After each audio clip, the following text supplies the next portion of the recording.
नमस्कार, मैं हूं आशुतोष और आप देख रहे हैं सत्यहिंदी.com। सत्यहिंदी.com के खास कार्यक्रम आशुतोष की बात में आपका स्वागत है। आज हमारी विशेष कवरेज है दरअसल विधानसभा के दूसरे चरण के मतदान को लेकर। जैसा कि आपको मालूम है कि दूसरे चरण में असम और बंगाल दो जगह पोलिंग होगी। असम में फिलहाल 39 सीटों पर वोट पड़ने वाले हैं और बंगाल में 30 सीटों पर वोट पड़ने वाले हैं। सवाल इसी बात को लेकर ये कि असम और बंगाल में होगा क्या। आपने जिस तरीके से इस वक्त टेलीविजन चैनल्स पर देखा होगा, अखबारों में जो कवरेज देखी होगी, हालांकि चुनाव तमिलनाडु में भी हो रहे हैं, केरल में भी हो रहे हैं, पुडुचेरी में हो रहे हैं, लेकिन सबसे ज्यादा लोगों की नजर फिलहाल बंगाल पे लगी हुई है। सबसे ज्यादा कवरेज बंगाल को लेकर लगी हुई है और ऐसा लग रहा हर आदमी ये सवाल पूछ रहा, क्या पश्चिम बंगाल के अंदर ममता बनर्जी हार जाएंगी या भारतीय जनता पार्टी अपनी सरकार बनाने में कामयाब होगी। सुबह टीवी पे देखिए, शाम को टीवी में देखिए, जब देखिए बंगाली छाया रहता है। और बंगाल के बाद अगर किसी दूसरे विधानसभा चुनाव की चर्चा हो रही तो वो असम की। असम में भी खासतौर पर इसलिए क्योंकि वहां भारतीय जनता पार्टी की सरकार है और वहां पर इस वक्त एक सबसे बड़ी अटकल लगाई जा रही है, क्या भारतीय जनता पार्टी की सरकार वहां हार सकती है। पहले चरण के चुनाव असम में भी हो चुके हैं और पहले चरण के चुनाव बंगाल में भी हो चुके हैं। आज हम बातचीत करेंगे कि दरअसल इन दोनों चरणों में क्या कुछ हो सकता है और क्या कुछ होने की संभावना है। एक चीज और आपको जानकारी दे दें कि दूसरे चरण में ममता बनर्जी नंदीग्राम से चुनाव लड़ रही हैं, लिहाजा सबका केंद्र और सबके आकर्षण का केंद्र नंदीग्राम भी बना हुआ है, जहां ममता के खिलाफ सुवेंदु अधिकारी चुनाव लड़ रहे हैं जो उनके अपने पुराने सलाहकार हैं। तो सबसे पहले बातचीत करेंगे बंगाल की। हमारे साथ बातचीत करने के लिए मौजूद हैं, वैसे तो अमेरिका की मेरीलैंड यूनिवर्सिटी में है, रिसर्च कर रहे हैं, लेकिन भारत से इनका बहुत करीबी रिश्ता है। भारत में ये जिंदल इंस्टीट्यूट में ये पढ़ा चुके हैं और भारत पे लगातार ये रिसर्च भी करते रहते हैं। यंग है लेकिन आर्टिकुलेट है। हमारे साथ है कार्तिकेय बत्रा। कार्तिकेय, बहुत बहुत स्वागत है आपका हमारे इस कार्यक्रम में। पहले हमारे दर्शकों को ये बताइए कि बंगाल के अंदर जो लोगों के अंदर कौतूहल है कि पहले चरण का चुनाव हो चुका है, दूसरे चरण का चुनाव होने वाला है, पोलिंग होने वाली है, तो ऐसे में इस वक्त क्या कुछ लग रहा है कि इस दूसरे चरण में क्या कुछ हो सकता है। जो पुराने डेटा है, पुराने आंकड़े हैं, वो क्या कहानी कहते हैं और उसके आधार पे नए के आधार पे क्या अंदाजा लगाया जा सकता है। Thank you Ashutosh sir. अच्छा, तो पहली बात तो कि पहला फेज इंटरेस्टिंग था क्योंकि उस समय हमने वो एरियाज उन क्षेत्रों में वोट पड़े थे जहां पर भाजपा ने 2019 में बहुत अच्छा परफॉर्मेंस दिखाया था लोकसभा के चुनाव में। अब आपके कुछ ऐसे दर्शक हैं, आपके दर्शक बहुत समझदार है तो सवाल भी अच्छे अच्छे पूछते हैं कमेंट सेक्शन में। एक क्लैरिफिकेशन देना चाहूंगा कि 2019 का जो लोकसभा चुनाव है उसको लेकर हम क्यों इंटरेस्टेड हैं। कुछ लोग ऐसा बोलते हैं कि देखिए, स्टेट इलेक्शन में अलग तरह की वोटिंग होती है और लोकसभा चुनाव में अलग तरह की वोटिंग होती है। ये बात बिल्कुल सही है, लेकिन एक रुझान जो आता है लोकसभा चुनाव से उसको हम इग्नोर नहीं कर सकते। और खासकर कि बंगाल के संदर्भ में, जहां 2016 में भाजपा एक नॉन एंटिटी थी और 2019 में आते आते भाजपा का परफॉर्मेंस हम सबने देखा। तो भाजपा की परफॉर्मेंस को कंपेयर करने के लिए हमारे पास सबसे अच्छा डेटा जो है बंगाल के लिए स्पेशली वो 19 का ही है, इसलिए वो जरूरी हो जाता है। अब आते हैं कि दूसरे चरण में क्या हो रहा है। देखिए, सबसे बड़ी बात, आपने एक पूरा शो किया था कल नंदीग्राम पर, तो नंदीग्राम तो खैर सेंटर ऑफ अट्रैक्शन है ही और वो फेज 2 में चुनाव में जा रहा है। लेकिन साथ ही साथ अब जैसे जैसे हम पश्चिम बंगाल के पश्चिमी हिस्से से पूर्वी हिस्से की तरफ जा रहे हैं, तो हम भाजपा के गढ़ों से दूर अब तृणमूल के गढ़ की तरफ जा रहे हैं। तो ये बहुत इंपॉर्टेंट है क्योंकि अब वो इलाके आ गए हैं चुनाव में जहां पर तृणमूल को अपना गढ़ बचाना होगा और भाजपा सेंध मारने की कोशिश करेगी। तो चुनाव के फाइनल फैसले में अब फेज टू की एक अच्छी इंपॉर्टेंस बन जाती है, इसलिए यह जरूरी है। अब आपने मुझसे पूछा कि आंकड़े क्या बताते हैं। 2016 में जैसा कि आपने कहा 30 सीटें बंगाल में 4 जिलों में पोल को जा रही हैं। इसमें 4 जिले बांकुड़ा, पश्चिमी मिदनापुर, पूर्वी मिदनापुर और साउथ 24 परगनास। इन 30 सीटों में 2016 में 21 सीटों पर तृणमूल कांग्रेस जीती थी, 8 सीटों पर गठबंधन कांग्रेस और लेफ्ट का, और एक सीट दिलीप घोष अपनी बीजेपी की निकाल कर गए थे। और वोट शेयर के हिसाब से 48% तृणमूल, 39% गठबंधन और 7% भाजपा। 2019 में क्या होता है, स्थिति एकदम उलट जाती है। किसके लिए? तृणमूल के लिए इतनी नहीं, कांग्रेस और लेफ्ट के लिए। क्योंकि अब जो ये 30 का आंकड़ा है, जो तृणमूल के पहले 21 थे, अब तृणमूल के पास 18 सेगमेंट्स में लीड रह जाती है। 3 की कटौती होती, ज्यादा कटौती नहीं है। पर भाजपा जो है वो 1 से 12 पर आ जाती है। और जो कांग्रेस लेफ्ट का गठबंधन है उसको यहाँ पर एक भी, रादर गठबंधन 19 में नहीं था, गठबंधन 16 में था, हम फिर भी 19 में उनको कंबाइन करके देख रहे हैं क्योंकि हम अस्यूम कर रहे हैं कि उनका ट्रांसफरेबल वोट है आपस में। तो 19 में कांग्रेस और लेफ्ट मिलाकर एक भी सेगमेंट यहां पर नहीं जीत पाते हैं। वोट शेयर के हिसाब से 46, 42 और 9%। 46% तृणमूल, 42% भाजपा और 9% लेफ्ट कांग्रेस का मिला के। अब अगर आप इसको एक परिप्रेक्ष्य में देखें, स्थिति भाजपा और कांग्रेस लेफ्ट के गठबंधन के लिए एकदम उलट हो जाती है। तृणमूल का इतना नुकसान नहीं होता, केवल 2% पॉइंट का नुकसान होता है, लेकिन ऐसा लगता है मानो किसी ने भाजपा का वोट कांग्रेस लेफ्ट का में वो आंकड़ा दे दिया हो और कांग्रेस लेफ्ट का आंकड़ा 16 का भाजपा को 19 में दे दिया हो। और ये जो लार्जर नैरेटिव हम देख रहे हैं कि जो लोग तृणमूल से त्रस्त थे उनको शायद लेफ्ट और कांग्रेस संरक्षण नहीं दे पा रहे थे, तो वो भाजपा में चले गए। तो ये उसकी भी एक रिफ्लेक्शन है कहीं ना कहीं, अगर ये बात सच है तो। जो जमीन पे जो रिपोर्ट आ रही है वो कंसिस्टेंटली, आशुष जी, कुछ रिपोर्ट्स ऐसी हैं जो कंसिस्टेंटली हर तरह का मीडिया सेम बात ही बता रहा है। जैसे लोकल लेवल पर तृणमूल कांग्रेस के वर्कर्स से लोगों को सही में प्रॉब्लम है। हालांकि ममता बनर्जी अभी भी काफी पॉपुलर है पूरे बंगाल में। तो ये मेरा आपके छोटे से सवाल का एक लंबा सा जवाब था। कार्तिकेय, मेरा सवाल यह है कि जब पूरा का पूरा करीब 35% वोट लेफ्ट और कांग्रेस से मूव करके वो बीजेपी की तरफ चला जाता है, बीजेपी की सरकार भी राज्य के अंदर नहीं है, बीजेपी की जो सरकार है वो केंद्र के अंदर है, तो क्या हुआ कि मतदाताओं को यह लगा कि बीजेपी ही उनको संरक्षण दे सकती है, या इतना बड़ा अट्रैक्शन क्यों हुआ? इसका कुछ कारण आपको समझ में आया? तो देखिए आशुतोष जी, बीजेपी वो पार्टी है जो कभी भी बंगाल ने टेस्ट नहीं करी है, तो उनका एक नॉवेल्टी फैक्टर है। और बीजेपी ने एक बहुत स्मार्ट कैंपेन चलाया, जहां अभी मैं आपको समझाऊंगा। जिले वाइज अगर हम देखें तो हर जिले में एक अलग तरह का कैंपेन है, अलग आइडेंटिटीज को टारगेट करना।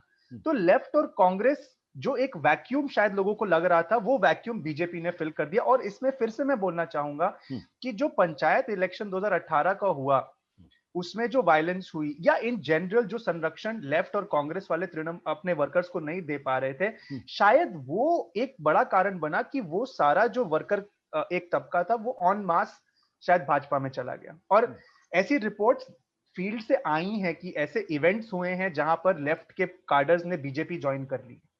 और जो ऑन फील्ड रिपोर्टिंग हो रही है उसमें भी देखा जा रहा है कि जो भी भाजपा का वर्कर है वो कभी ना कभी या तृणमूल में या कांग्रेस में या लेफ्ट में, वो कहीं ना कहीं वहीं से आया है। कोई नया कार्डर खड़ा नहीं किया है भाजपा ने। बिल्कुल।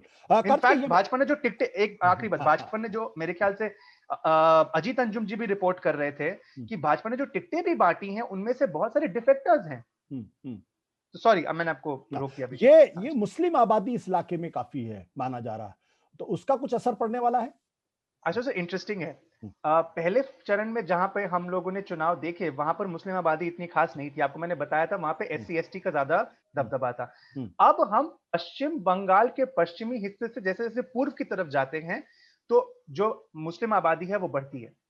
तो उदाहरण के तौर पर वेस्ट मिदनापुर में मेरे ख्याल 11% है, ये ईस्ट मिदनापुर में 15% हो जाती है, और जाके साउथ 24 परगना में 35% हो जाती है। लेकिन जो इस फेज में सीटें जा रही हैं, शायद वो उनमें साउथ 24 परगना में तो लग रहा है। इनफैक्ट सभी सीटों में कहीं ना कहीं एक पोलराइजेशन का पर्सपेक्टिव, एक स्कोप है। लेकिन जैसे जैसे मुस्लिम पॉपुलेशन बढ़ता जाएगा वो स्कोप बढ़ता जाएगा, तो वेस्ट टू ईस्ट ये बढ़ेगा। ठीक है। इस 24 परगना में आपने कहा वहां मतुआ समुदाय के लोग भी हैं, उनके अंदर क्या इस वक्त बेचैनी चल रही? तो बहुत इंटरेस्टिंग आपने सवाल पूछा आशुतोष जी। आप देखिए, बांग्लादेश में अभी मोदी जी अभी जब प्रधानमंत्री हमारे गए हैं तो वो एक मंदिर गए, वो एक इलाके में गए जो मटुआ कम्युनिटी के लिए बहुत खास माना जाता है। तो ये भी उनका आउटरीच माना जा रहा है। अब देखिए, यही मैं बोल रहा था कि बीजेपी ने जो माइक्रो फोकस किया है आइडेंटिटीज पे, अब इससे पहले एटलीस्ट मैंने तो अपने, जब से मैं पॉलिटिक्स फॉलो कर रहा हूं, मैंने ये मटुआ नाम शूद्र का कॉन्सेप्ट के मैंने ज्यादा नहीं सुना था। शायद पॉपुलर कल्चर में भी, पॉपुलर मीडिया में भी आज ही इसकी बात उठ रही है। मटुआ कौन है पहले ये समझना होगा। मटुआ वो बंगाली हिंदू है जो बांग्लादेश से आए हैं, और बांग्लादेश के बॉर्डर, बंगाल के जो बांग्लादेश का बॉर्डर है वहां पर इनकी पॉपुलेशन है। खासकर population north 24 Pargana, south 24 Pargana और नडिया जिले में, और ये शेड्यूल्ड कास्ट में आते हैं। तो मोदी जी ने 2019 के चुनाव से पहले इनकी एक बड़ो माँ होती थी जो इनके सेक्ट की लीडर मानी जाती थी, उनको जाके इन्होंने बोला कि हम आपको सीएए के अंतर्गत हम जो, क्योंकि आप हिंदू हैं, हम सीएए के अंतर्गत आपको सिटीजनशिप देंगे। तो वो प्रॉमिस अभी तक पूरा नहीं हुआ है।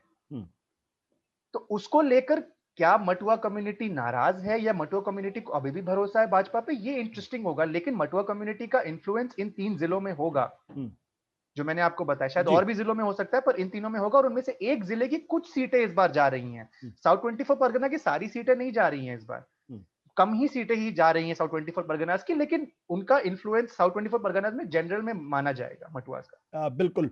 और अब आखिरी सवाल, नंदीग्राम में इस वक्त किस तरीके की लड़ाई चल रही है? नंदीग्राम बहुत सारे लोगों की दिलचस्पी लगी हुई है कि भाई ममता बनर्जी हार जाएंगी, नई शुवेंदु बनर्जी को बहुत बड़े मार्जिन से हरा देंगी।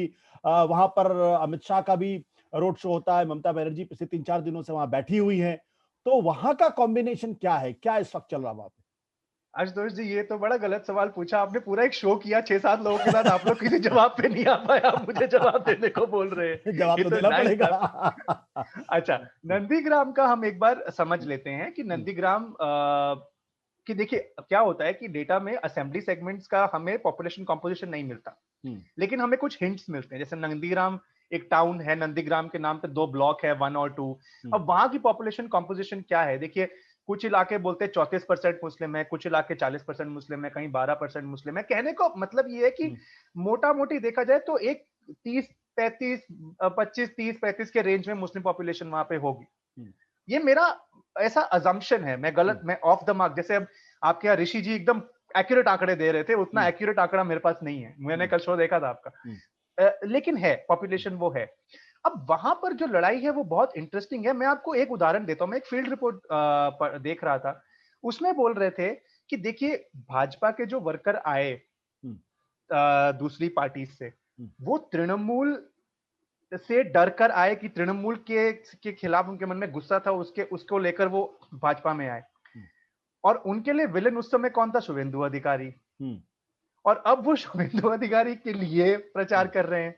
तो ऐसे में काफी सारे भाजपा वर्कर ऐसे भी हैं जो वापस पाला पलट गए हैं कि देखिए जिनके लिए, जिनकी खिलाफत के लिए, जिनकी गुंडागर्दी, जिसको गुंडागर्दी वो बोलते हैं, जिसकी खिलाफत में हम आए थे वो हमारी साइड में आ गया है, तो ये तो कोई बात नहीं हुई, तो हम वापस।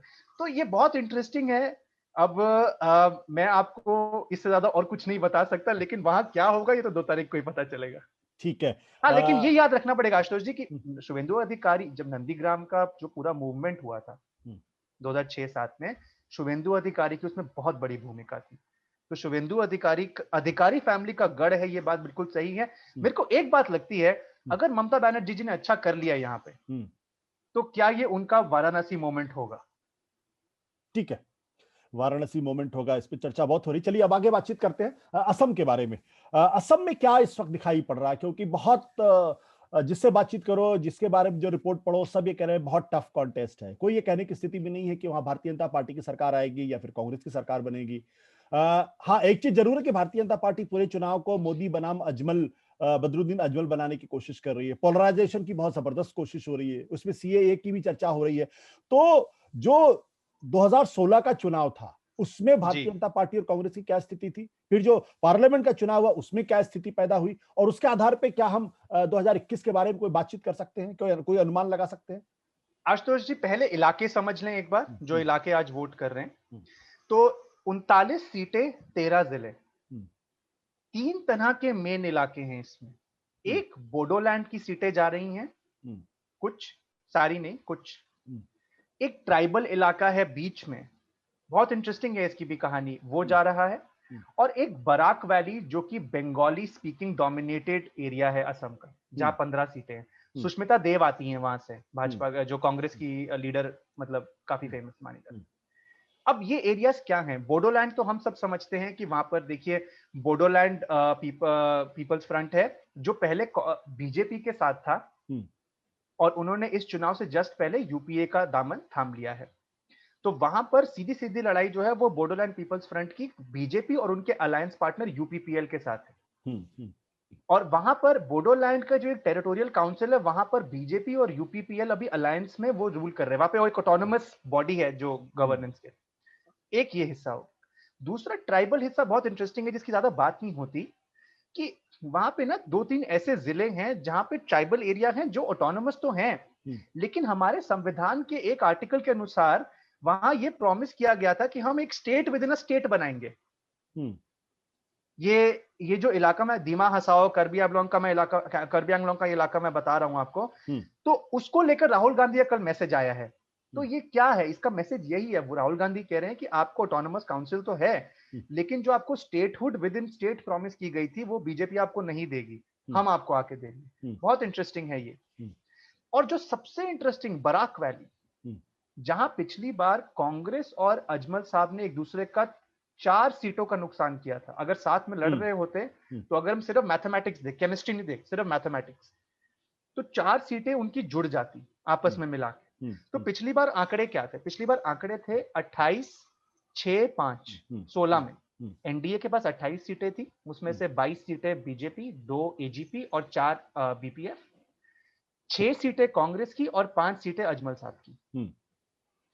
और 19 में ये आंकड़ा हो गया 27, 8 और 4, मतलब लगभग सेम स्थिति, लगभग सेम रही, 27 भाजपा, 8 कांग्रेस और 4 अजमल साहब। अब अजमल साहब ने भी 19 में सारी सीटें नहीं लड़ी थी, तो उनका उस हिसाब से प्रोपोर्शनेटली सीट्स हम देखनी चाहिए, ये नहीं बोलना चाहिए कि मतलब एब्सोल्यूट डिक्लाइन है, क्योंकि उन्होंने सीटें भी कम लड़ी थी। वोट शेयर के हिसाब से बहुत इंटरेस्टिंग है आशुतोष जी, कि 16 में क्योंकि ये अलग अलग लड़े, कांग्रेस और एआईयूडीएफ, इनका वोट शेयर था 30 और 17.5 कांग्रेस और एआईयूडीएफ का, और वहीं एनडीए का जो था वो 41% था जी। अब अगर आप उनके वोट शेयर को जोड़ दें, जो आज का यूपीए है वो 51% पहुंच जाता है। ओके। लेकिन अब सवाल यही उठता है, क्या ये वोट ट्रांसफरेबल है? क्योंकि अब आपको ये समझना पड़ेगा कि बराक वैली में 3 जिले हैं, कचार, हालाकांडी और करीमगंज। इसमें से 2 जिले Muslim dominated, Bengali speaking dominated, और एक में मुस्लिम पॉपुलेशन इतनी ज्यादा नहीं है। तो यहां पर ऐसी सीटें हैं जो मतलब जहां पे काउंटर पोलराइजेशन भी होगी और जहां पे पोलराइजेशन, इधर वे आप देख लें। ठीक है। मुझे यह लगता है कि कांग्रेस को जो बंगाली हिंदू वोट मिला था पिछली बार, वो शायद छिटक ना जाए उनसे, और वहीं जो बंगाली मुस्लिम वोट एआईयूडीएफ ले गया था वो कांग्रेस को मिलेगा। सीएए को लेकर भी जो बंगाली हिंदूज में एक था कि हमें सीएए आएगा तो हमें सिटीजनशिप मिल जाएगी, वो नहीं हुआ है, तो उसको लेकर कितना नाराजगी है भाजपा से, इस पर भी डिपेंड करेगा कि ये एरिया कैसे वोट करता है। लेकिन ये वो इलाका अब आ गया है आशुतोष जी जहां पर कांग्रेस और एआईयूडीएफ को स्वीप करना पड़ेगा। बिल्कुल। क्योंकि अपर असम में जो नुकसान हुआ होगा इनका अजमल जी से अलायंस करने की वजह से, वो इनको कॉम्पनसेट 2 जगह से करना है, बराक वैली से और लोअर असम से। तो अब बराक वैली पूरी की पूरी इस बार इलेक्शन पे जा रही है। तो एक्चुअली अब भाजपा के लिए दोनों स्टेट्स में टफ एरियाज में इलेक्शन है देखा जाए तो। लेकिन अब देखना पड़ेगा कि वो काउंटर पोलराइज कितना कर पाते हैं। बट कार्तिक, इसमें सवाल है कि जो अपर असम की बात हो रही थी जिसमें 47 सीटों पर वोट पड़े थे, उसमें भारतीय जनता पार्टी को ऑलरेडी 27 सीट मिली थी 2016 में, और अगर उसके एजीपी के साथ जोड़ दे तो 35 सीट के आसपास होती, मतलब वो ऑलरेडी बहुत हायर साइड पे थे।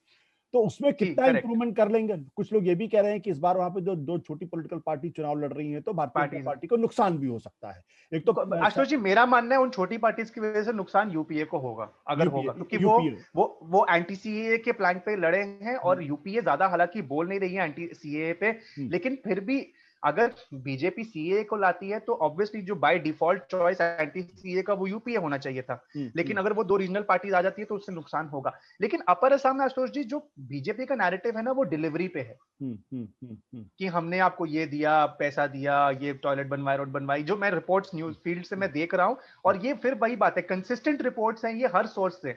मेरे ख्याल मुकेश जी भी कुछ ऐसी बात कर रहे थे जब मैं उनकी रिपोर्ट देख रहा था।